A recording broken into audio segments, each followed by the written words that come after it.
सभी साथियों को जय भीम। मैं अरविंद कुमार, आप देख रहे हैं अम्बेडकर प्राइम चैनल। साथियों, 9 नवंबर से 11 नवंबर के बीच गौतम बुद्ध यूनिवर्सिटी के अंदर एक कार्यक्रम का आयोजन हो रहा है। उस आयोजन को किस तरीके से आयोजित करने का प्रोग्राम रखा गया है, उसके विषय में बात करते हैं बौद्ध अलंकार जी से और SP आनंद जी, और जो ये टीम जो ये प्रोग्राम आयोजित कर रहे हैं। तो जय भीम सर। सर, जो अभी आप लोग जो आयोजन कर रहे हैं उसके बारे में दर्शकों को बताइए। देखिए, जो आयोजन है ये भारत में बहुत महत्वपूर्ण आयोजन है।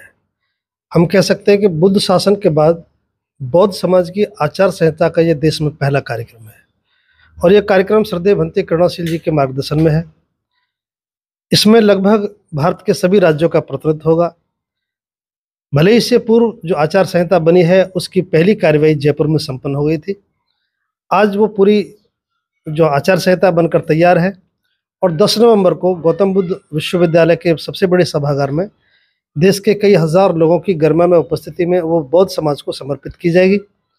उसी के सिलसिले में आज यहाँ कौशाम्बी बुद्ध विहार, संघमित्रा बुद्ध विहार में एक बैठक थी जिसमें बुलंदशहर, दिल्ली, गाजियाबाद और निकट के लोगों की, नोएडा की भागीदारी रही। उसकी तैयारियों को लेकर के ये बैठक थी जिसमें जो श्रद्धेय भंते जी के अनुसार आवश्यक निर्देश थे, आवश्यक जानकारी थी और जो तैयारी थी उसके बारे में यहाँ लोगों को बताया गया है। सर, जो ये आप कार्यक्रम कर रहे हैं, कार्यक्रम को करने की क्या जरूरत पड़ी आपको? देखिए, हम चूँकि बाबा साहब अम्बेडकर के हम अनुयायी हैं और बाबा साहब अम्बेडकर ने हमें जो निर्देश दिए, उनकी जो इच्छा थी, वो इस समाज को बुद्ध के पास ले जाना चाहते थे। हजारों तरह की समस्याओं से घिरे समाज का एकमात्र निदान है कि हमें बुद्ध के शरण में जाना चाहिए। इसलिए आज बिना किसी औपचारिकता के ये बात श्रद्धेय भंते जी की समझ में आई और भंते जी ने अक्षर से महापुरुषों का अनुपालन किया। हम जो समाज शोषित है, पीड़ित है, वंचित है, नियमित रूप से उसके साथ अमानवीय घटना घटती है, उन तमाम समस्याओं से निपटने के लिए हमें पृथक रूप से अपने समाज का निर्माण करना होगा, अपनी पहचान के साथ, अपने परंपराओं के साथ, अपने प्रतीकों के साथ। इसीलिए एक कोड ऑफ कंडक्ट बना। हम एक पृथक समाज का निर्माण कर रहे हैं जो हमारा मूल समाज था। इसकी समस्या का मकसद ये है कि हमें अब शोषित, वंचित न कहा जाए, अछूत न कहा जाए। इन सब तमाम बीमारियों से निजात पाने के लिए हम बुद्ध समाज का निर्माण कर रहे हैं, इसीलिए इसकी आवश्यकता थी।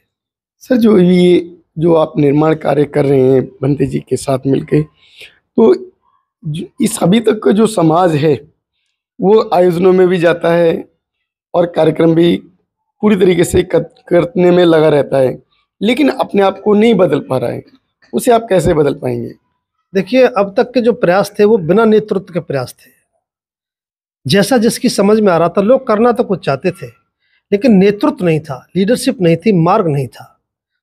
आज लीडरशिप के रूप में जब भंते जी आए हैं तो फिर उनका सही मार्गदर्शन मिला है। आज समाज की समझ में आया है कि हमें क्या करना चाहिए। ये लाइन बाबा साहब अम्बेडकर के बाद देश में मान्यवर काशीराम साहब ने पृथक रूप से जो लाइन खींची, आज हम कह सकते हैं कि जैसे साहब ने सामाजिक और राजनीतिक रूप से एक पृथक रूप से समाज को तैयार किया तो उसका एक परिणाम हमारे सामने आया। आज वैसे ही साहब के बाद धार्मिक रूप से श्रद्धेय भंते करुणाशील जी एक लीडरशिप के रूप में हमारे बीच में आए और अब ये तय हो गया है कि अब जो समाज का निर्माण होगा वो पहचान के साथ होगा, परंपराओं के साथ होगा, प्रतीकों के साथ होगा, अपनी कोड ऑफ कंडक्ट के साथ होगा। हमारी पहचान अलग, हमारा संस्कार अलग, हमारे पर्व अलग, हमारे प्रतीक अलग। इसलिए अब सब कुछ एक अंतर स्पष्ट रेखा खींची जाएगी। ये बीच में इसलिए नहीं हो सका कि हमारे पास कोई नेतृत्व था नहीं, और नेतृत्व नहीं था तो हम इस बात समझ नहीं पा रहे थे। सर, नेतृत्व में केवल करुणाशील भंते जी हैं। अब उससे पहले बाबा साहब आए, उनके बाद मिशन रुक गया, कांशीराम जी आए, मिशन रुक गया, और बहन जी आई, वो भी नेतृत्व नहीं सही से कर पाई। लेकिन अभी आपने फिर एक ही व्यक्ति के रूप में नेतृत्व दे दिया, तो क्या कमेटी आप लोग लेके चलेंगे? देखिए, मैं तो विशुद्ध रूप से धार्मिक मूवमेंट का आदमी हूँ। राजनीतिक और किसी तरह के जो मूवमेंट हैं ये बहुत दूसरे तीसरे श्रेणी के आंदोलन है। जो मूल आंदोलन है किसी भी समाज के लिए, धार्मिक सबसे पहला आंदोलन है। इसका रास्ता बाबा साहब अम्बेडकर ने दिखाया। उनको स्वीकार करते हुए, अक्षर से उनके द्वारा लिखा हुआ बुद्ध और धर्म को अपना आधार मानते हुए, सरदे भंते करुणासिंह राहुल उस पर काम कर रहे हैं। ऐसा नहीं है कि सरदे भंते जी से पहले देश में काम नहीं था। जिन भी सम्मानित भिक्षुओं ने, जिन भी सम्मानित संगठनों ने, जिन भी सम्मानित उपासकों ने जो काम किया, उस काम को एक राष्ट्रीय स्वरूप प्रदान करने का काम भंते जी ने किया है। उसमें अनंत भिक्षुओं का, तमाम सामाजिक संगठनों का, धार्मिक संगठनों का योगदान है। उन्हीं के सामाजिक योगदान को राष्ट्रीय स्वरूप देने का काम भंते जी कर रहे हैं। इसलिए हम कह सकते हैं कि इस वक्त जो नेतृत्व है भंते जी, चूँकि 22 राज्यों में निरंतर काम करते रहना, उनकी स्वीकार्यता करना, ये बड़ा काम है। इसलिए आज भारतीय बौद्धों ने स्वीकार किया है, उनका अनुपालन भी कर रहे हैं। और ये भारत के बौद्ध के लोगों के लिए एक खुशखबरी भी है कि भंते करुणाशील के रूप में उन्हें एक धार्मिक नेतृत्व मिल गया है। रही बात बहन जी और मान्यवर साहब की, ये एक राजनीतिक मूवमेंट है, उसमें जितना काम साहब कर सके, एक रास्ता दे सके, उन्होंने भरसक काम किया। उन्हीं का परिणाम है कि आज बहुत सारे काम हम सब लोग कर पा रहे हैं। उसकी बुनियाद में भी साहब का कार्य है। वर्तमान में माननीय बहन जी का मामला है तो वो अपना राजनीतिक दृष्टि से, इसमें विशेष जानकारी मुझे नहीं है, राजनीतिक लोग इस पर अपना नजरिया रख सकते हैं। सर, बिना राजनीति के कोई भी संगठन लंबे समय तक नहीं चल पाता है, उसे दबा दिया जाता है। तो अभी आपकी राजनीति किस मोड़ पे है?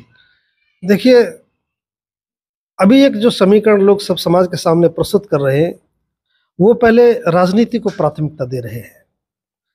लेकिन हम तो चूंकि बाबा साहब अम्बेडकर के अनुयायी हैं, बाबा साहब ने कहा है धम्म सत्ता का स्रोत है। हमारी प्राथमिकता में धम्म है।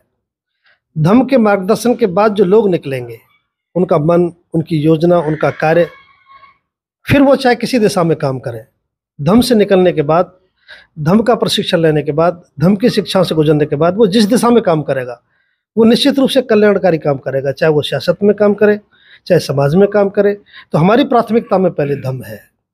सम्राट अशोक भी सम्राट थे, लेकिन कल्याणकारी काम तभी कर पाए जब पहले वो बुद्ध की शरण चले गए, वरना सम्राट तो वो पहले भी थे। सर, जो अभी आप लोगों ने जो ज़मीन खरीदी है अलीगढ़ में, उसमें लोग भागीदारी भी कर रहे हैं और भागीदारी की अपील भी की जा रही है, तो ये अपील आपकी कहाँ तक सफल रही? ये अपील, चूंकि जो सेंटर बन रहा है, भारत में पहली बार बौद्धों का राष्ट्रीय केंद्र स्थापित हो रहा है, उसका रूप भी राष्ट्रीय है, वो पूरे भारतवर्ष के लिए है। उत्तर से लेकर दक्षिण भारत तक इसका विस्तार हो चुका है। 2-4 ही स्टेट ऐसे बचे जहाँ बड़े पैमाने पर हमारा ये सूचना तंत्र नहीं है, बाकी तो पूरे देश में इस बात की खबर है। सरदे भंते जी के मार्गदर्शन में अलग अलग राज्यों में टीम काम कर रही है। अभी गुजरात से सरदे भंते जी लौटे हैं, चंडीगढ़ में। मैं समझता हूँ कि इस वक्त हर एक राज्य में टीम खड़ी है और अपना अपना राज्य में काम कर रहे हैं, और जल्दी ये काम बहुत सम्मानजनक तरीके से पूरा होगा। सर, जो अभी आपने जो अलीगढ़ का केंद्र चुना, क्या कारण रहा कि अलीगढ़ में ही केंद्र बनाने की जरूरत पड़ी? देखिए, केंद्र तो देश में कहीं ना कहीं बनना था। इसके लिए भंते जी के प्रयास पूरे देश के लिए थे। जमीन तलाशी जा रही थी, जमीन देखी जा रही थी, कई जगह जमीन अंतिम चरण में भी आ चुकी थी। लेकिन चूंकि ये जमीन जब देखी गई तो ये अन्य जमीनों की अपेक्षा कीमत में और उसकी भौगोलिक स्थिति बहुत सुंदर रही। इसलिए सभी कोर कमेटी के लोगों ने इसको प्राथमिकता दी, सभी का सामूहिक निर्णय हुआ और ये ज़मीन फाइनल हो गई। ये सभी का सामूहिक निर्णय है, इसमें अलीगढ़ का होना ना होना कोई महत्वपूर्ण नहीं है, ये पूरे देश के लिए है। अंततः इसको किसी न किसी जगह पर तो बनना ही था।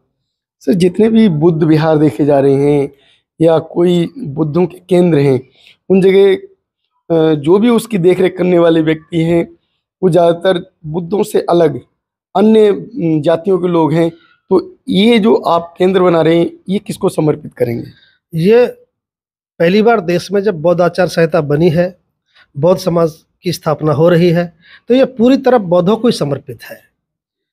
मैं स्वयं बुद्ध अलंकार बौद्ध हूँ, मैं खुद बुद्धिस्ट आदमी हूँ, मैं दस्तावेजों में भी बुद्धिस्ट हूँ, मैं संस्कारों में परंपरा, जिस तरह एक बुद्धिस्ट को होना चाहिए, इसी तरह लोग तैयार करके ये बौद्धों को ही समर्पित रहेगी, बौद्धों के नाम से जानी जाएगी और बौद्धों की विरासत है। वैसे एक बात और आपके लिए बता दूं जानकारी के लिए, हम मूल रूप से सभी लोग बौद्ध ही हैं। ये अलग बात है कि किसी दुर्संयोग से ऐसा हुआ है और जल्दी ही हम सब लोग अपने मूल घर में वापस हो रहे हैं। क्षणिक समय के लिए हम इधर उधर की जातियों के विनाश में लगे हैं, लेकिन बहुत जल्दी हमारा समाज बौद्ध समाज बनने की तरफ है। और ये केंद्र है, बौद्धों का राष्ट्रीय केंद्र है, तो बौद्धों का ही है, बौद्धों को समर्पित है। इसका मार्गदर्शन सरदे भंते करुणाशील जी कर रहे हैं। अच्छा, ये जो आपके मार्गदर्शन में जो केंद्र बनाए जा रहे हैं, तो क्या सारी जातियां समाप्त हो जाएंगी? हाँ, जो वहाँ शामिल रहेंगे, जाति का कोई नाम निशान नहीं रहेगा। जाति के विरुद्ध है हम टोटली। जाति विहीन समाज के निर्माण कर रहे हैं। जी, बौद्ध समाज का मतलब ही जाति विहीन समाज है। अभी तक जो भूल हमसे यही हुई, जाति के साथ बौद्ध बनते रहे, जिससे बहुत बड़ी क्षति हुई। यहाँ की जाति का कोई मामला नहीं, हमारा किसी जाति से द्वेष भी नहीं है।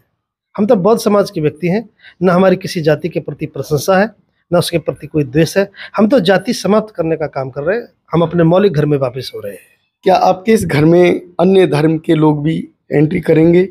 जो समता, बंधुता, मैत्री में विश्वास करता है, जो जाति से द्वेष रखता है, जो बुद्ध के मार्ग का अनुपालन करता है, हम उसका स्वागत करते हैं। सर, अपने इस प्रयास में इतना बड़ा जो है हमारा भारत, इस देश के लोगों से आप क्या अपील करना चाहेंगे? जो देश के लोगों से वही अपील है जो बाबा साहब अम्बेडकर का संदेश है।